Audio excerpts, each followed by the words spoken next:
Welcome to the Saturday Cup of Joe podcast.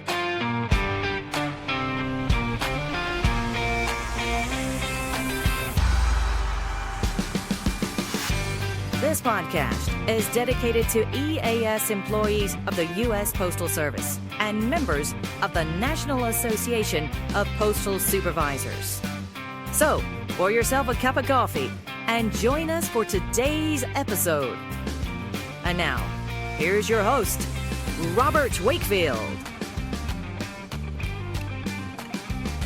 Good morning, Branch 32, and good morning, Naps family. Great to have you here. Welcome to the Saturday Cup of Joe podcast, presented by the Nashville Post Office Credit Union. My name is Robert Wakefield. I'm the president of Branch 32. That's right. Thank you. Yeah. That's me. Yeah. Please be seated. Oh, that's so dumb. All right, it's great to have you here. We got a great show lined up for you. So let's go ahead and let's pour that first cup.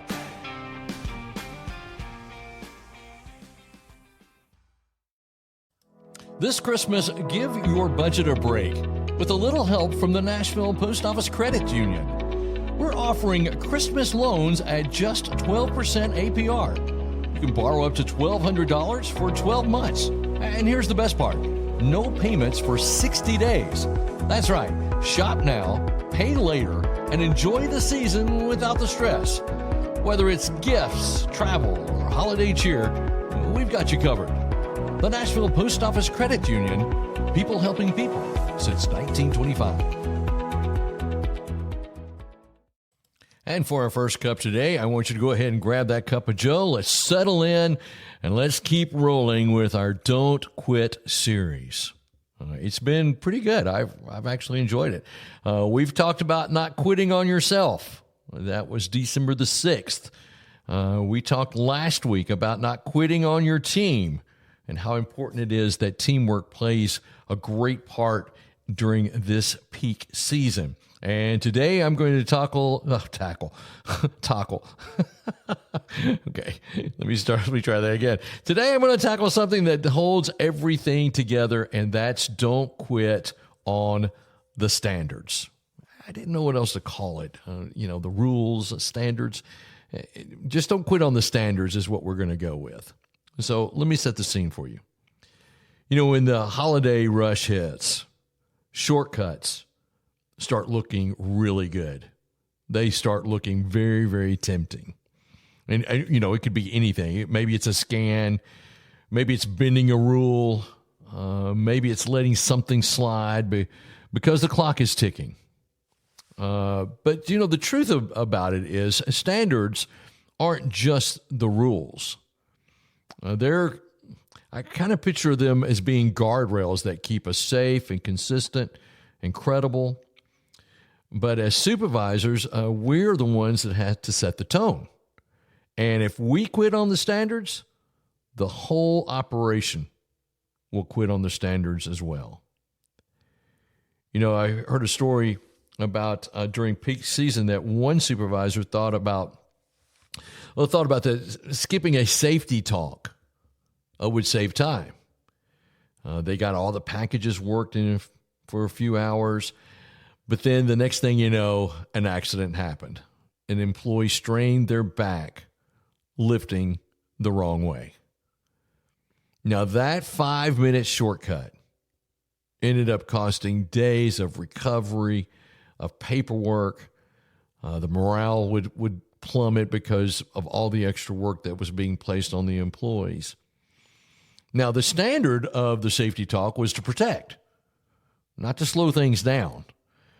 And that moment taught everyone in the office that standards aren't just red tape. They are not just red tape.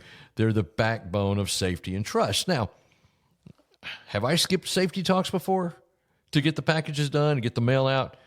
Yes, I have. And fortunately for us, we did not have an accident. But it's there for a reason. Now, it depends on what the safety talk is sometimes.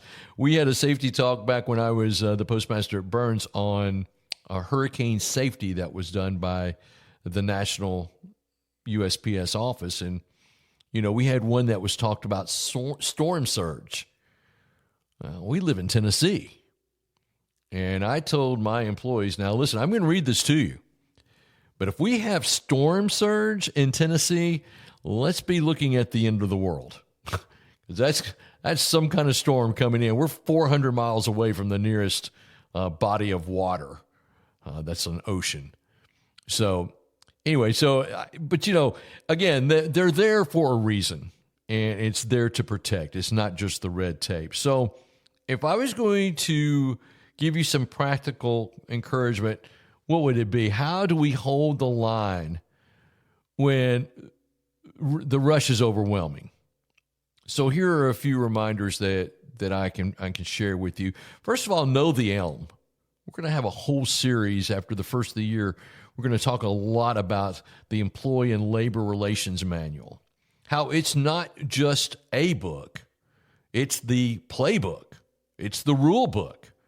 So if anybody needs to know it pretty well, it's EAS employees, because that's what we have to go off of.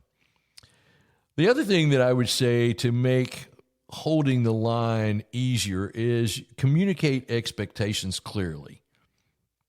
Make sure that everybody knows what's non-negotiable. I remember if they came out with a thing, there was no backing over 50 feet. I think it's still there. But when I was the postmaster, they introduced this concept because they had it on the scanners. And so I got all my employees together and I said, look, don't back. Well, then I had one guy say, well, wait a minute, there's boxes I can't get to. I said, well, then we need to change those boxes. He said, but there's places I can't, I've got to back up. I said, don't do it. Don't back up for any reason. And if you do have to back up, you call me before you back up and talk to me about it. Let's talk this through. So one of my carriers got out there, and it was a very narrow road, and it was in the middle of nowhere. And he was going up to these 2-3 houses at the end of the road, and a tree had fallen down across the road. So he called me and said, I have no choice. This road is so narrow that I cannot back and do a 3-point turn to get out. I said, well, in that case, that's what you're going to have to do. But you always call me if something like that happens. It's non-negotiable for you to back up. That's what I told them. And that was a very clear expectation. So communicate those expectations to your team as we wind up this Christmas season. The other thing is you can lead by example. You know, if you follow the standards that are set out from the Postal Service, your team's going to follow you too. So leading by example is important, and correct quickly. Don't let these small lapses grow into big problems. And finally, take pride in compliance.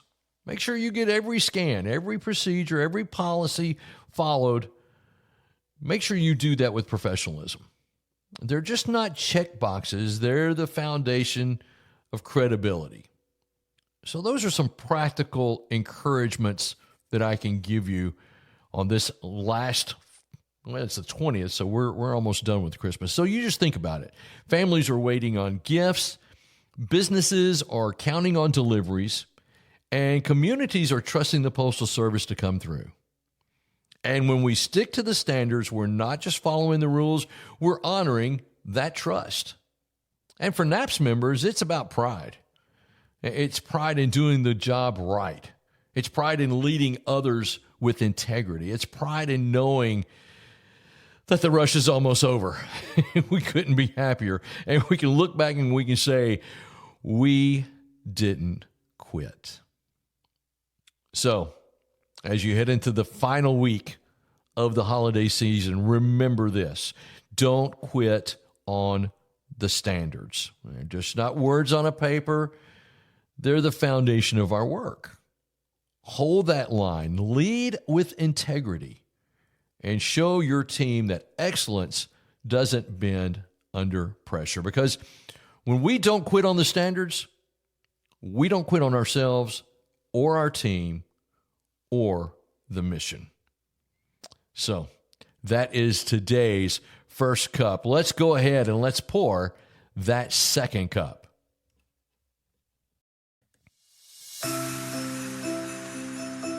This holiday season, the Nashville Post Office Credit Union wishes you joy, peace, and prosperity. As we celebrate this special time of year, we're grateful for your trust and your membership. May your days be merry and bright, and your new year filled with success and happiness. From all of us at the Nashville Post Office Credit Union, Merry Christmas and a Happy New Year. And for our second cup, I wanted to share a story. I know I've shared this one before, but it's a Christmas story about when I was at the Burns, Tennessee Post Office. And prior to me getting there, this office had a big role in helping children have Christmas.